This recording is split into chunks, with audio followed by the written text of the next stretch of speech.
ఎడ్లబండిపై అసెంబ్లీకి బీజేపీ ఎమ్మెల్యేలు రైతుల హామీలు నెరవేర్చలేదని నిరసనలు. నిన్న రైతు హామీలపై చర్చించాలని వాయిదా తీర్మానం కోరిన బీజేపీ తీర్మానాన్ని తిరస్కరించిన స్పీకర్. ఇన్కమ్ ట్యాక్స్ ఆఫీస్ నుంచి ఎడ్లబండిపై అసెంబ్లీకి బీజేపీ శాసనసభ్యులు.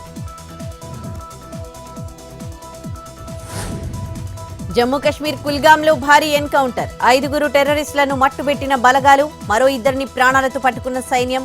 కదేర్ ప్రాంతంలో ఉగ్రవాదుల జాడపై సైన్యానికి పక్కా సమాచారం. టెర్రరిస్టులు దాక్కున్న ప్రాంతాన్ని చుట్టుముట్టి కాల్పులు జరిపిన సైన్యం.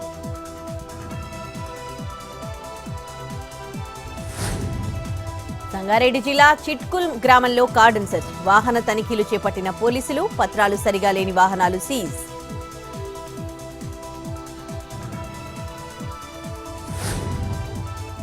కెనడాలో విశాఖ గాజువాక యువకుడు అనుమానాస్పద మృతి. ఉన్నత చదువుల కోసం విదేశాలకు వెళ్లిన ఫణికుమార్ హాస్టల్లో నిద్రిస్తున్న సమయంలోనే చనిపోయినట్లు అనుమానాలు.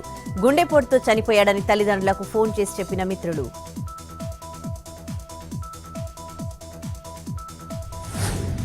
భద్రాచలంలో డబుల్ బెడ్రూమ్ ఇళ్ల వివాదం. డబ్బులు ఇచ్చిన వాళ్లకే కేటాయిస్తున్నారని జనం ఆగ్రహం. రాజకీయ నాయకుల అనుచరులకే ఇళ్లు ఇస్తున్నారని ఆరోపణలు. విచారణ జరిపి చర్యలు తీసుకోవాలన్న బాధితులు.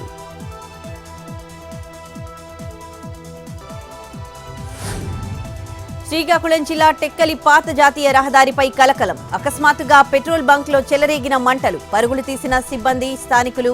మంటలు ఎక్కువ అవుతూ ఉండడంతో బిక్కుబిక్కుమంటున్న వాహనదారులు.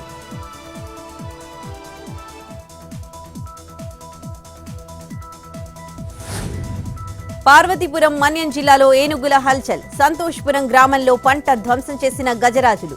20 క్వింటాళ్ల ధాన్యం తొక్కి పడేశాయంటున్న రైతులు. చేతికొచ్చిన పంట నాశనం చేశాయంటూ ఆందోళనలు.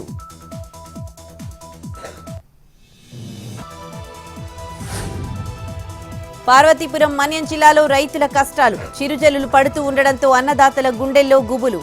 టార్పలిన్లు కప్పి పంట కాపాడుకునేందుకు ప్రయత్నాలు.